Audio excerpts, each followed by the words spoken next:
ആദ്യമായിട്ട് ഒരു wedding gift ആയിട്ട് ഞാൻ കൊടുത്തത് 80 ലിറ്റർ ഡീസലാണ്. ഒരു റിബൺ കെട്ടി ഞങ്ങൾ കൊടുത്തു.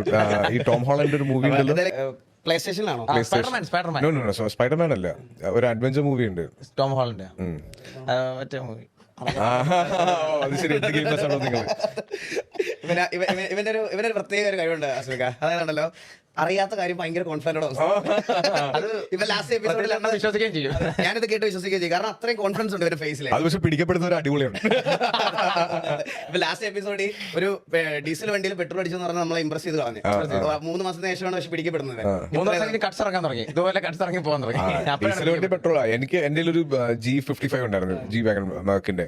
അപ്പൊ അതുവരെ വീട്ടിൽ ഉപയോഗിച്ചുകൊണ്ടിരുന്നതെല്ലാം ഡീസൽ വണ്ടികളായിരുന്നു, പ്രാക്ടിക്കാലിറ്റി കാരണം. അപ്പം ഞാനിത് ഭയങ്കര ആഗ്രഹിച്ച് നമ്മൾ സിനിമയിലൊക്കെ വന്ന് കുറച്ച് പൈസ ഒക്കെ ആയി കഴിഞ്ഞപ്പോൾ നമ്മൾ പയ്യെ നമ്മുടെ ഡ്രീംസ് പയ്യെ തോണ്ടിയെടുക്കുമല്ലോ. അപ്പൊ എനിക്കൊരു V8 വേണം, ഒരു മിലിറ്ററി സ്പെക്ക് വേണം. അപ്പൊ ഞാൻ അങ്ങനെ അന്വേഷിച്ച് നടത്തി 2012 മോഡൽ ഒരു G55 എനിക്ക് ഡൽഹിയിൽ നിന്ന് സോഴ്സ് ചെയ്ത് ഞാൻ ഇവിടെ കൊണ്ടുവന്ന് ക്ലീൻ വണ്ടി, അങ്ങനെ അധികം ഉപയോഗിച്ചിട്ടൊന്നുമില്ല. ഞാൻ എടുക്കുമ്പോൾ ആ വണ്ടി വാസ് അറൌണ്ട് 20,000 കിലോമീറ്റേഴ്സ് അത്ര ഓടിയിട്ടുള്ളൂ, ഭയങ്കര വെൽ മെയിൻറ്റെയിൻ. അപ്പൊ ഞാനിവിടെ കൊണ്ടുവന്ന് നേരെ കൊണ്ടുപോയി ഫുൾ പോളിഷ് ചെയ്തിട്ട് ബാലു വർഗീസിന്റെ എൻഗേജ്മെന്റിന്റെ അപ്പൊ എൻഗേജ്മെന്റ് നമ്മുടെ പ്ലാൻ എന്ന് പറഞ്ഞാൽ ഇത് പ്രോപ്പർ ബ്ലാക്ക് ജി വാഗൺ ആണ്. അപ്പൊ ഞങ്ങൾ എല്ലാവരും ടക്സിൽ വരണം. അപ്പൊ നമുക്കറിയാനോ ബോയ്സ് ഡ്രീം. അപ്പൊ ഞങ്ങൾ ഇതെല്ലാം പ്ലാൻ ചെയ്ത് അങ്ങനെ നിന്നിട്ട് ഞാൻ എന്റെ ഡ്രൈവറിന്റെ അടുത്ത് ഞാൻ വണ്ടി ഫുൾ ടാങ്ക് ഫ്യൂൽ അടിച്ചിട്ട് കൊണ്ടുവരാൻ പറഞ്ഞു. അപ്പൊ ഞങ്ങൾ ഇവന്റെ ബാലുവിന്റെ എൻഗേജ്മെന്റ് ആണല്ലോ, അപ്പൊ അതിന്റേതായ പ്രപ്പൊക്കെ ഉണ്ട്. നമ്മളെല്ലാരും മറ്റേ ഫുൾ ഓൺ പരിപാടികളൊക്കെ പ്ലാൻ ചെയ്ത് നിൽക്കുമ്പോഴത്തേക്ക് പെട്ടെന്ന് എന്റെ ഡ്രൈവറിന്റെ കോൾ വരുന്നു. അതേ വണ്ടി പെട്രോൾ ആണോ ഡീസലാണോ എന്ന് ചോദിച്ചു. അപ്പൊ ഞാൻ ഒരു മിനിറ്റ്, നീ എന്താ അടിച്ചതിന്റെ അകത്തെന്ന് ചോദിച്ചു. ഞാൻ ഡീസലാണ് അടിച്ചത്.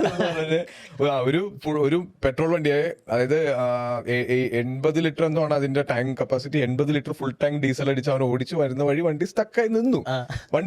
അങ്ങനെ വണ്ടി ട്രക്ക് ടോയ് ചെയ്ത് മെർസിഡീസിന്റെ ഷോറൂമിൽ കൊണ്ടുപോയി ഇതിന്റേതായ പരിപാടികളൊക്കെ ചെയ്ത് 5-6 ദിവസം. അപ്പൊ എൻഗേജ്മെന്റിന് നമുക്ക് ബേസിക്കലി വണ്ടി കിട്ടിയില്ല. അങ്ങനെ 5-6 ദിവസം കഴിഞ്ഞിട്ടാണ് ഈ വണ്ടിയുടെ റിപ്പയർ എല്ലാം കഴിഞ്ഞിട്ട് ഇതിന്റെ ഫ്യൂൽ ലൈനൊക്കെ മാറ്റി എനിക്ക് തിരിച്ചു കൊണ്ട് ഡെലിവറി എടുക്കാം. അപ്പൊ ഞാനാണ് ഡെലിവറി എടുക്കാൻ പോകുന്നത്. ഷോറൂമിൽ പോയി ബാക്കി കാര്യങ്ങളൊക്കെ സംസാരിച്ച് വണ്ടിയൊക്കെ എടുക്കുന്ന നേരം ഒരു 80 ലിറ്ററിന്റെ കന്നാസ് അവിടെ ഇരിക്കുന്നു. അപ്പൊ ഞാൻ ഇവരോട് ചോദിച്ചു, ഇത് എന്താ സാർ? അതാ ഡീസലാണ്. ഇത് ഒരിക്കലും ഫുൾ ടാങ്ക് ഡീസൽ ഷോറൂമുകാർ ഇത് എടുക്കൂല. എനിക്ക് 80 ലിറ്റർ ഡീസലിട്ട് ഒരു കന്നാസി തന്നിട്ട് ഒരു കാര്യമില്ല. ഞാൻ എന്നിട്ട് ബാലുവിന്റെ വീട്ടിലേക്ക് കല്യാണത്തിന് വെഡിങ് ഗിഫ്റ്റ് ആയിട്ട് കൊടുത്തുവിട്ടു. ജനറേറ്റർ ഒക്കെ ഉണ്ടാവുമല്ലോ. അപ്പൊ ആദ്യമായിട്ട് ഒരു വെഡിങ് ഗിഫ്റ്റ് ആയിട്ട് ഞാൻ കൊടുത്തത് 80 ലിറ്റർ ഡീസലാണ്. ഒരു റിബൺ കെട്ടി ഞങ്ങൾ കൊടുത്തുവിട്ടു.